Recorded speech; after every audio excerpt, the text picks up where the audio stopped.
지난주에는 우리가 하늘에 오르사 전능하신 하나님 우편에 앉아 계신 예수님을 믿습니다. 이렇게 성경대로 우리가 무엇을 믿는지에 대해서 함께 나눴는데, 오늘은 저리로서 산 자와 죽은 자를 심판하러 오시는 예수님을 믿습니다를 나누는 거예요. 제임스 페커 목사님의 책을 보면요, 이 재림에 대한 언급이 신약에서 평균 13번에 한 번꼴로, 그러니까 13절 나오면 한 절이 이 재림을 언급하는 것으로 그렇게 이야기한다고 그래요. 그래서 총 300번 정도 나온다고 그럽니다. 제가 직접 세어보진 않았습니다만 그 글을 읽을 때 와, 진짜 엄청나구나 이런 생각이 딱 들더라고요. 13분의 1이잖아요. 신약 성경의 13분의 1. 단순히 산수하듯이 분량으로 나눠서 꼭 이야기할 것은 아닙니다만은 정말 그렇게 단순하게 산수한다고 하면서 생각해 본다면 교회에서 몇 분의 1을 주님의 재림에 대해서 말하라는 얘기예요? 13분의 1을 13분의 1 정도 주님이 다시 오심에 대해서 이야기하는 거예요. 산수로 그냥 생각을 한다면 그렇습니다. 엄청난 분량이죠. 근데 안타깝게도 정말 과연 우리들이 그렇게 언급하고 강조하고 있는가, 또 우리의 삶 속에서 13분의 1 정도의 분량으로 우리가 그렇게 이 말씀을, 주님의 재림을 고대하고 있는가 할 때 그렇지 못하는 것 아닌가 이런 생각을 좀 해봤습니다. 물론 우리 교회는 제 스스로 생각하기에는 그래도 주님의 재림을 많이 강조한다고 생각을 해요. 근데 그럴지라도 장례식이나 몇몇 설교 중에 어떤 일부 정도로 그렇게 하고 있는 것 뿐이지, 정말 이것이 진정한 우리의 장래의 소망으로 우리의 삶의, 오늘의 삶의 방식으로서 정말 그렇게 여기고 살아가고 또 그렇게 제가 설교하고 있는가, 좀 부족한 것 같아요. 부족한 것 같아요. 이유는 뭘까? 왜 그럴까요? 여러분도 한번 생각해 보세요. 왜 그럴까요? 왜 우리 목사님은 그렇게 얘기 안 할까요? 왜 우리는 그렇게 정말 정작 주님의 재림을 고대하지 않고 살아가는 걸까요? 아마도 그만큼 우리의 시대가 어떤 핍박이나 환난의 시대가 아니라는 것이 그 이유 중에 하나인 것 같아요. 신약 성경이 기록될 때, 그리고 초대교회 때는 예수님 믿는다는 것 때문에 환난과 박해가 있었던 시간들입니다. 예수님 믿는다는 게 죽느냐 사느냐의 문제였어요. 그러니까 주님의 재림은 당연히 그들의 소망이고요, 그들이 항상 그것 붙들고 살아가야 되는 제목이었던 거죠. 히브리서 12장 35절 이하를 한번 쭉 가져와 봤습니다. 한번 교독하도록 할까요? 자, 여자들은 자기의 죽은 자들을 부활로 받아들이기도 하며 또 어떤 이들은 더 좋은 부활을 얻고자 하여 심한 고문을 받되 구차히 풀려나기를 원하지 아니하였으며, 또 어떤 이들은 조롱과 채찍질뿐 아니라 결박과 옥에 갇히는 시련도 받았으며 돌로 치는 것과 톱으로 켜는 것과 시험과 칼로 죽임을 당하고 양과 염소의 가죽을 입고 유리하여 궁핍과 환난과 학대를 받았으니, 이런 사람은 세상이 감당하지 못하느니라. 그들이 광야와 산과 동굴과 토굴에 유리하였느니라. 정말 많은 환난과 핍박과 박해가 있었죠. 그러니까 이러한 환경과 조건이 있을 때 당연히 지금 그 상황이 사모가 돼요? 안 되잖아요. 다시 오시는 주님이 그러니까 그렇게도 사모함이 되는 거예요. 그거 외에는 다른 소망이 없거든요. 제가 20년 전에 터키에 데린구유라고 하는 기독교인 피난지에 가본 적이 있다. 예전에도 제가 말씀드렸어요. 로마의 카타콤과도 비슷한 역할을 했는데, 기독교인들이요, 박해를 피해가지고 땅 밑으로 굴을 파고 들어가서 숨었습니다. 지하 8층까지만 지금 현재 발굴된 상태고 그 이상이라고 그래요. 규모가 어느 정도냐면 2, 3만 명이 들어가서 기거할 수 있을 정도로 어마어마한 규모예요. 잘못 들어갔다가는 길을 잃어가지고 못 나올 수 있을 정도라고 하더라고요. 정말 거미줄처럼 이리저리 막 꾸불꾸불 연결이 됐고, 박해자가 들어오면 그것을 좀 피할 용도로 탁 치면은 바위가 부릉 딱 닫혀가지고 이 박해자들이 못 들어오게끔 이걸 이제 열고 들어올 때만큼 들어올 정도 이제 피할 수 있는 시간을 확보하는 그런 장치도 마련해 놓고, 또 땅 밑에서 생활해야 되니까 환기 시설도 적당하게 잘 갖춰 놓고, 아무튼 제법 애를 많이 썼어요. 그런데 땅 밑은 땅 밑이잖아요. 누가 땅 밑에 살고 싶어요? 누가 땅 밑에 살고 싶어요? 밤에만 잠깐 나와서 활동할 수 있을 정도지 낮에는 사람들 눈에 띌까 봐. 그 땅 밑에서 살아가는 그 삶의 모습들. 그런 세상에 소망이 없죠. 소망이 없죠. 자, 그런데 그분들이 왜 그러한 환경까지도 감수하고 살아요? 그 이유는 더 나은 소망이 있기 때문에 그래요. 예수님이 다시 오신다. 그날에 새하늘과 새 땅이 펼쳐질 것이다. 그러니까 자연스럽게 다시 오시는 예수님을 더 강조하는 것이 정말 당연한 모습이었다 생각이 듭니다. 그래서 어쩌면 오늘날 우리들에게도 환난과 핍박이 박해가 점점 더 심해지게 되면 아마 자연스럽게 더 강조가 될 거라고 봅니다. 그러나 그렇지 않을지라도 꼭 그런 것들이 다가와서만 아니라 그런 것들이 없을지라도 예수님이 다시 오신다고 하는 것은 분명한 성경적인 진리이기 때문에 박해가 있든지 없든지 우리는 정말 마음에 강조하고 마음에 분명히 새기고 살아가야 하겠습니다. 데살로니가전서 4장 13절부터 18절이에요. 자, 13절 보세요. 형제들아, 자는 자들에 관하여는 너희가 알지 못함을 우리가 원하지 아니하노니 이는 소망 없는 다른 이와 같이 슬퍼하지 않게 하려 함이라. 꼭 알으라는 거예요. 너희가 알기를 내가 원한다. 뭘 그러면 알기를 원하느냐? 자, 14절부터 교독합니다. 우리가 예수께서 죽으셨다가 다시 살아나심을 믿을진데 이와 같이 예수 안에서 자는 자들도 하나님이 그와 함께 데리고 오시리라. 우리가 주의 말씀으로 너희에게 이것을 말하노니 주께서 강림하실 때까지 우리 살아남은 자도 자는 자보다 결코 앞서지 못하리라. 주께서 호령과 천사장의 소리와 하나님의 나팔 소리로 친히 하늘로부터 강림하시리니 그리스도 안에서 죽은 자들이 먼저 일어나고 그 후에 우리 살아남은 자들도 그들과 함께 구름 속으로 끌어올려 공중에서 주를 영접하게 하시리니 그리하여 우리가 항상 주와 함께 있으리라. 그러므로 이러한 말로 서로 위로하라. 이러한 말로 서로 위로하라. 여기서 이제 자는 자들이라고 하는 것은 이제 문자적으로 잔다는 말 아니죠. 죽은 성도들을 말하는 거예요. 죽은 성도들 어떤 분들이요? 이 땅에서 평안히 살다가 돌아가신 성도님들도 있을 것이고 그 중에는 또 아까 대린구이와도 같이 평생 정말 그런 어렵고 힘든 환경 속에서 살다가 가신 분들도 있어요. 우리 주변에서도 그런 성도님들 있잖아요. 다들 뭐 이렇게 잘 이렇게 평안하게 평안한 환경 속에 살다가 가시지 않잖아요. 믿는 분들도 어려운 가운데 살다가 돌아가신 분들 많이 있습니다. 그래서 소천하신 것 자체도 이제 힘들지만 슬프지만 이 땅에서조차 그렇게 힘들게 살아가시면서 그리고 소천하신 분들을 생각하면 참 마음이 슬프죠. 바울사도께서 바로 그 부분을 이야기하는 거예요. 어떠한 죽음이든지 간에 죽음의 현장은 정말 슬픔이 가득한 현장인데 위로받으라는 거예요. 어떻게? 예수님이 다시 오신다. 이걸 정말 알기를 원한다. 평안히 소천하셨든지 어려움 가운데 살다가 소천하셨든지 모두 다 슬픔은 가득할 수밖에 없는데 이걸 알아라. 이걸 알아라. 주 안에서 죽은 자들 다시 부활할 것이다. 예수님 다시 오실 때에 그런 놀라운 일이 있을 것이다. 그리고 그때에 영원한 하나님의 나라가 쫙 펼쳐지게 된다.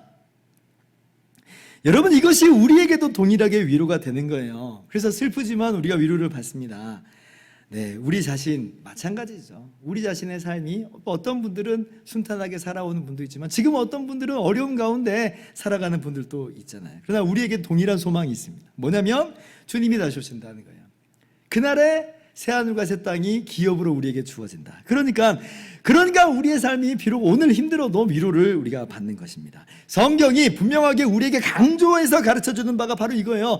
예수님 다시 오십니다. 오늘 우리가 읽었던 요한계시록 22장 20절 성경 제일 마지막이에요. 제일 마지막이 요한계시록이에요. 요한계시록 마지막 장이 22장이에요. 마지막 절이 21절입니다. 근데 바로 그 앞절인 20절에 말하는 것, 오늘 우리가 함께 읽었던 말씀이 뭐예요? 이것들을 증언하시니가 이르시되 내가 진실로 속히 오리라 하시거늘. 아멘. 주 예수여 오시옵소서.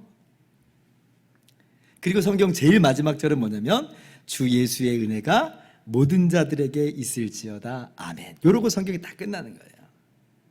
이렇게 성경이 하나님께서 계시하신 말씀이 딱 마치는 거죠. 그래서 이 성경을, 우리가 이 성경을 가지고 있는데 이 성경을 다 읽는 사람마다 다 읽고 나서 이제 성경을 덮잖아요. 마지막 다 읽으면 덮을 거 아니에요. 끝까지 읽었으면. 그럼 어떠한 마음과 어떠한 태도로 덮겠어요?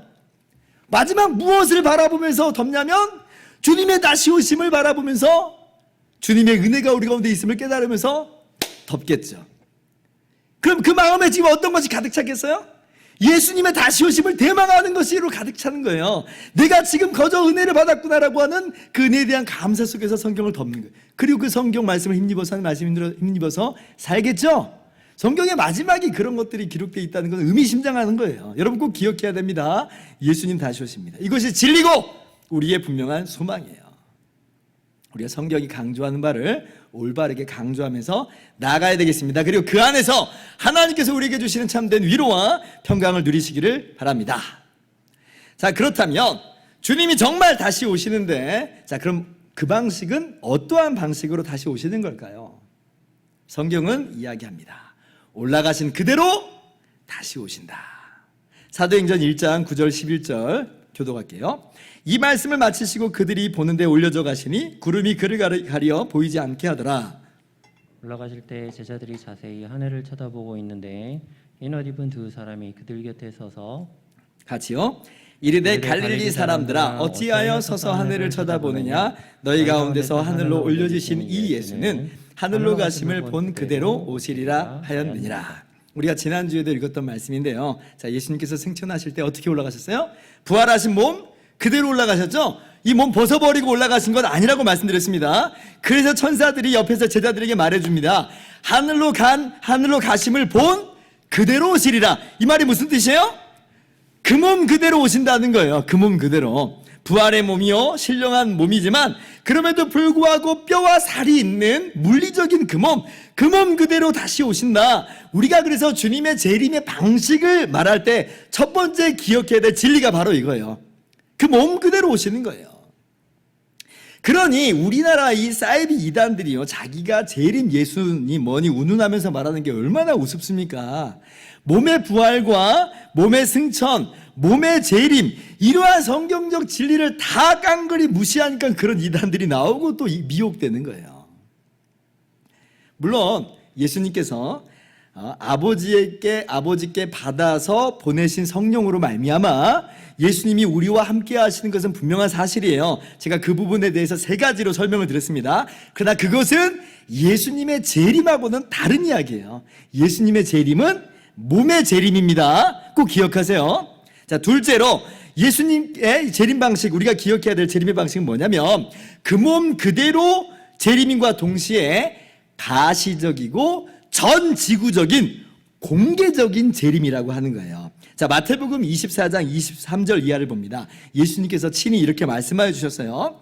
그때의 사람이 너희에게 말하되 보라 그리스도가 여기 있다 혹은 저기 있다 하여도 믿지 말라. 거짓 그리스도들과 거짓 선지자들이 일어나 큰 표적과 기사를 보여 할 수만 있으면 택하신 자들도 미혹하리라. 보라 내가 너희에게 미리 말하였노라. 그러면 사람들이 너희에게 말하되 보라 그리스도가 광야에 있다 하여도 나가지 말고 보라 골방에 있다 하여도 믿지 말라. 번개가 동편에서 나서 서편까지 번쩍임같이 인자의 임함도 그러하리라. 그때 인자의 징조가 하늘에서 보이겠고 그때 땅의 모든 족속들이 통곡하며 그들이 인자가 구름을 타고 능력과 큰 영광으로 오는 것을 보리라. 자, 예수님께서 재림하시는 것에 대해서 주님이 친히 말씀하여 주신 것인데요. 그리스도가 여기 있다 혹은 저기 있다고 해도 믿지 말라. 믿지 말라는 거예요. 왜냐하면 예수님의 재림은 나는 모르고 어떤 사람만 아는 그런 형식으로 오시지 않는다는 거예요. 예수님께서 지금 재림하셔가지고 저기 광야에 계셔. 예수님이 지금 재림해가지고 좀 골방에 계셔. 한번 같이 가보자. 아니요. 예수님 절대 그런 일 없다고 말씀하시는 거예요. 그들이 진짜 기적을 행해가지고 뭔가 그럴듯하게 보일지라도 가지도 말고 믿지도 말라는 거예요. 왜요? 예수님의 재림은 27절 보니까 번개가 동편에서 나서 서편까지 번쩍임같이 있게 될 것이기 때문이다. 즉 예수님의 재림은 온 지구적인 가시적인 공개적인 재림입니다. 그래서 30절에 땅의 모든 족속이 예수님의 재림을 다 알아요. 다 알아요. 모르는 사람이 없어요. 모든 사람 눈에 다 보여요. 요한계시록도 똑같은 말씀을 우리에게 하십니다. 요한계시록 1장 7절 보세요. 볼지어다 그가 구름을 타고 오시리라. 각 사람의 눈이 그를 보겠고 그를 찌른 자들도 볼 것이요 땅에 있는 모든 족속이 그로 말미암아 애국하리니 그러하리라. 아멘. 일부 사람에게만 알려지는 그런 예수님의 재림 없다는 거예요. 예수님의 재림은 가시적이고 전 지구적이고 공개적인 재림입니다. 이런 말씀들만 알아도 이단 사이비한테 미혹될 만한 건 전혀 없어요. 전혀 없어요. 우리가 이런 사실들을, 성경적인 진리를 분명하게 좀 확신 있게 알아야 되겠습니다. 자, 셋째로 예수님의 재림 방식은요, 갑작스러운 재림이에요. 갑작스러운 재림. 예수님께서 재림 전에 이러한 징조들이 있을 것이다라고 말씀을 해주셨지만 주님의 재림의 날짜는 전혀 말씀해 주시지 않았어요. 그러니까 그거는요, 진짜 그야말로 갑작스럽게 도둑처럼 예수님이 오실 거예요. 마태복음 24장 36절, 그러나 그날과 그때는 아무도 모르나니 하늘의 천사들도 아들도 모르고 오직 아버지만 아시느니라. 여기 아들도 모른다는 말씀은, 예수님 자신도 모른다는 말씀은, 예수님은 신성과 인성이 한 인격 안에 있죠. 그리스도의 신비예요. 우리의 이해로는 다 헤아릴 수 없는 예수님의 신비예요. 주님은 참 하나님이요 참 사람이신 한 하나님이, 이 그리스도세요. 한 분 그리스도. 그래서 이거는요, 예수님이 하나님 되심 속에서 모른다 이런 말은 아니고 인성에 따라서는 모른다 이런 말입니다. 인성에 따라서는 모른다. 성자 하나님으로서는 아시지만 인성에 따라서 모른다, 이렇게 우리는 이제 이해를 하는 거예요. 아무튼 주님이 하시고 싶은 말씀은 뭐냐면 하나님만 아신다는 거예요. 하나님 외에는 모른다는 거예요. 천사들도 몰라요. 아까 사도행전 1장에 천사들이 예수님 너희가 본 그대로 다시 오실 거야 말은 해주었지만 그날과 그때가 언제예요? 아니 나도 몰라 이렇게 얘기하는 거죠. 그날과 그때는 몰라요. 예수님께서 말씀하시기를 그날과 그때는 마치 노아의 홍수 때와도 같다. 여러분, 노아의 홍수 때 한번 생각해 보세요. 방주가 지어지는 것이 분명히 물로 심판하신다고 하는 어떤 심판의 징조와 표적이 됐습니다. 그죠? 근데 당시 모든 사람들이 방주가 지어지는 걸 보면서도 먹고 마시고 시집가고 장가들고 그랬어요. 지극히 일상적인 일을 했다는 거예요. 징조라고 하는 게 정말 주의 깊게 보지 않으면, 세심하게 보지 않으면, 주님의 은혜로서 그 징조를 바라보지 않으면 전혀 징조처럼 여겨지지 않는 그런 모습일 수 있다는 거예요. 어떤 사람들은 전혀 징조처럼 여기지 않은 거예요. 노아가 방주를 저기다가 왜 방주를 짓는 거야? 되게 웃긴 사람이네. 그러고 지나가는 거예요. 그게 징조라고는 전혀 생각 못하는 거죠. 마찬가지예요. 재림 전에 분명히 징조가 있지만 그렇게 티가 안 날 수가 있어요. 티 안 날 수가 있어요. 그리고 갑자기 홍수가 시작이 되는 거예요. 그때는 다 늦었죠. 다 늦었어요. 방주의 문은 이미 닫혔고 끝이에요. 알아차렸을 때는 이제 늦은 겁니다. 주님의 재림이 바로 그와 같다는 거예요. 그래서 주님께서 비유컨대 주님의 날은 밤에 도둑같이 임한다. 도둑같이 임한다. 호련히 임한다는 거예요. 데살로니가전서 5장 2절, 주의 날이 밤에 도둑같이 이룰 줄을 너희 자신이 자세히 알기 때문이다.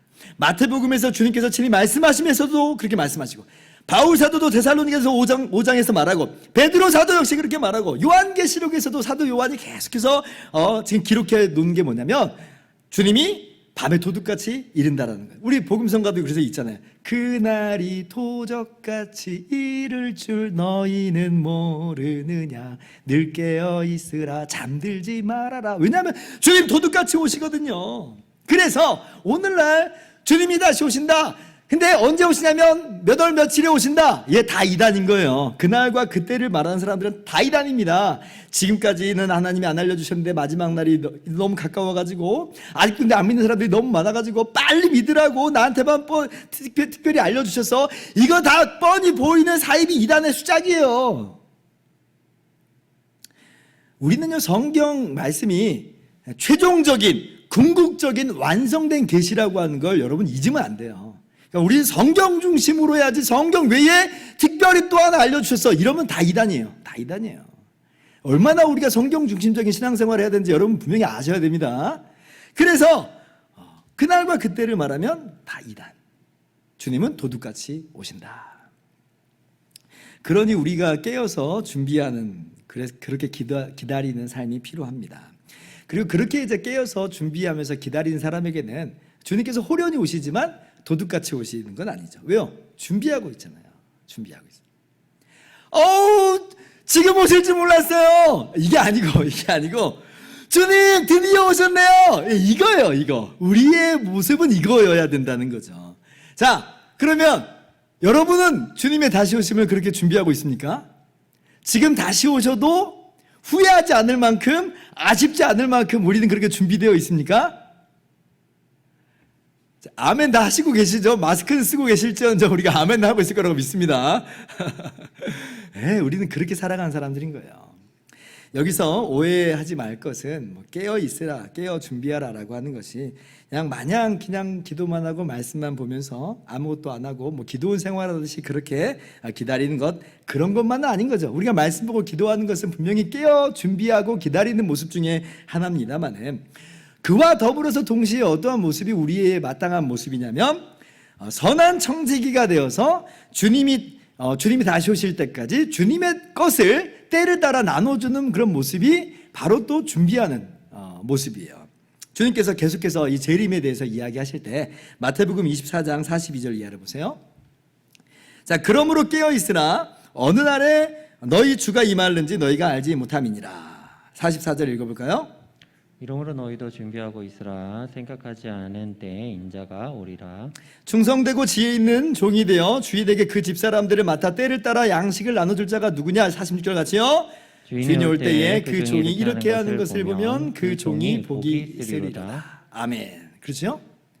주님이 오시는 그날까지 충성되어 지혜 있는 종이 되어서 때를 따라서 다른 사람들에게 나눠주라는 거예요. 청지기 삶을 잘 살라는 거죠. 장차 하나님의 나라가 주님의 재림과 함께 이 땅 가운데 완전하게 드러내고 나타나고 이루어질 것은 분명합니다. 하지만 동시에 하나님의 나라가 예수님의 초림 때에 예수님의 구원 사역을 통해서 이미 임하여 있음을 기억할 필요가 있어요. 그래서 우리가 하나님의 나라의 삶을 살아가는 것이 재림을 기다리는 삶의 방식이에요. 전혀 하나님의 나라가 없는 것처럼 살지 말고 이미 이 땅 가운데 하나님 나라가 주님의 구원 사역과 더불어서 이루어진 줄을 알고 하나님의 나라의 삶의 방식대로 살아가는 거예요. 선한 정직기가 돼서 그래서 나눠주는 거예요. 그럴 때에 주님 다시 오실 때에 그 하나님의 나라가 우리 가운데 완전하게 드러나고 나타나는 것을 우리가 이제 목격하게 될 겁니다. 이게 바로 깨어있는 삶이에요. 그렇게 깨어있고 준비하는 저와 여러분의 삶이 되기를 바랍니다. 자, 그렇다면 예수님께서 다시 오셔요. 예수님 재림하세요. 그럼 재림하셔서 하시는 일이 뭐냐? 뭐예요? 심판입니다. 심판. 마태복음 25장 31절 이하를 또 한번 교독해 봅시다. 인자가 자기 영광으로 모든 천사와 함께 올 때에 자기 영광의 보좌에 앉으리니 모든 민족을 그 앞에 모으고 각각 구분하기를 목자가 양과 염소를 구분하는 것 같이 하여 양은 그 오른편에 염소는 왼편에 두리라. 그때 임금이 그 오른편에 있는 자들에게 이르시되 내 아버지께 복받을 자들이여 나와 창세로부터 너희를 위하여 예배된 나라를 상속받으라. 같이요. 또 왼편에 있는 자들에게 이르시되 저주를 받은 자들아 나를 떠나 마귀와 그 사자들을 위하여 예비된 영원한 불에 들어가라. 예수님이 다시 오실 때에 심판의 보좌에 앉으세요. 영광의 보좌에 앉는데 그 영광의 보좌는 다름 아니라 심판의 보좌이기도 합니다. 심판의 보좌예요. 심판, 누가 심판을 해요? 권세 있는, 능력 있는 영광의 사람이 심판을 하게 되잖아요. 마치 그와 같이 심판 자리에 다시 오시는 주님께서 앉으세요. 참 두렵고 떨리는 이야기입니다. 예수님께서 다시 오실 때의 그 심판은요, 최후 심판이에요. 최종적인 심판이에요. 그 다음은 없어요. 2심제, 3심제 아니에요. 그게 바로 최후의 심판이에요. 최후의 심판이에요. 두 번째 찬스 없습니다. 없어요. 하나님의 공의대로 숨김없이 남김없이 그 누구도 불만 없이 그대로 이루어져요. 그대로 이루어져요. 너무 과하시네요. 이런 것 없어요. 이건 너무 설렁설렁 하시는 거 아니에요? 그런 것도 없어요. 너무나도 분명하게 모든 사람의 입을 다물게 하실 의로우신 심판으로 그렇게 하시게 돼요. 그래서 그때에 의인은 영생에 악인은 영벌에 들어갑니다. 자, 그러면 그 기준이 뭐냐라고 할 때에 고린도후서 5장 10절 보세요. 이는 우리가 다 반드시 그리스도의 심판대 앞에 나타나게 되어 각각 선악간에 그 몸으로 행한 것을 따라 받으려 함이라. 자, 우리 모두가 다 그리스도의 심판대 앞에 나타난다. 주님이 다시 오실 때에 심판장으로 오신다는 거예요. 다 우리가 그 심판대 앞에 서게 되는데 그때에 선악간에 그 몸으로 행한 대로 받는다.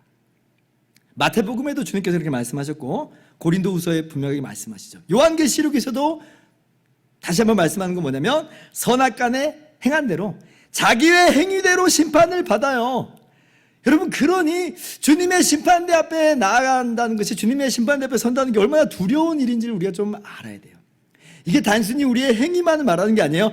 행위만을 말해도 사실은 그 심판대 앞에서 우리는 부들부들 떨 텐데, 근데 하나님은요, 마음까지도 감찰하시는 하나님이잖아요. 우리의 동기, 우리의 목적, 어떤 우리의 의도, 우리의 말과 생각까지 남김없이 다 드러나서 심판을 받게 될 터인데, 누가 그 하나님의 심판대 앞에, 그리스도의 심판대 앞에 감히 설 수 있겠는가? 얼마나 참 부끄러운 시간이고 얼마나 두려운 시간인지 몰라요.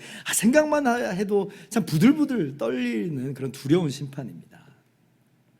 주님의 심판의 기준이 뭐냐? 선악간에 행한 대로 심판하신다는 거예요. 자, 그러면 목사님, 죽은 사람들, 이미 죽어버린 사람들은 어떻게 되나요? 그때 이제 살아있는 사람들은 그렇게 심판대 앞에 나가게 되는데, 죽은 사람들은 어떻게 되나요? 좀 궁금하잖아요. 성경은 뭐라고 말해요? 그 당시에 살아있는 사람만 심판받는 게 아니라 이미 죽은 사람들도 다 살아나서 심판을 받는다.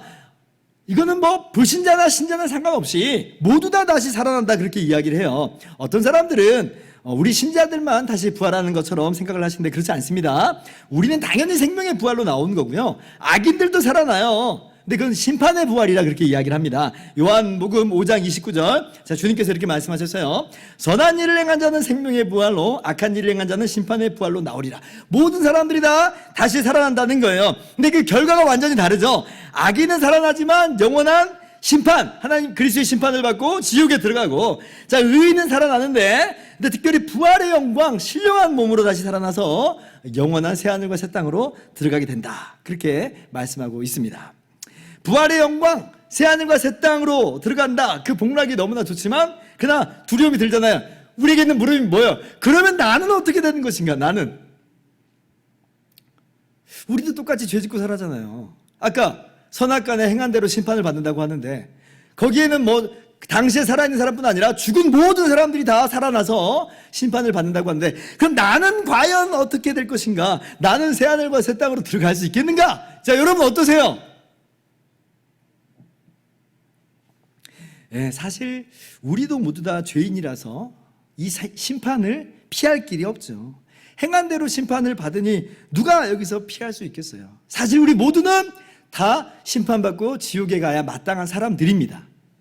정말 인정할 수밖에 없어요. 그런데 너무 감사한 것은 심판장이 되시는 예수님께서, 우리도 죄인이지만, 똑같은 죄인이지만 우리의 모든 죄와 우리의 모든 저주와 우리의 모든 형벌을 이미 다 받아주셨다는 거예요.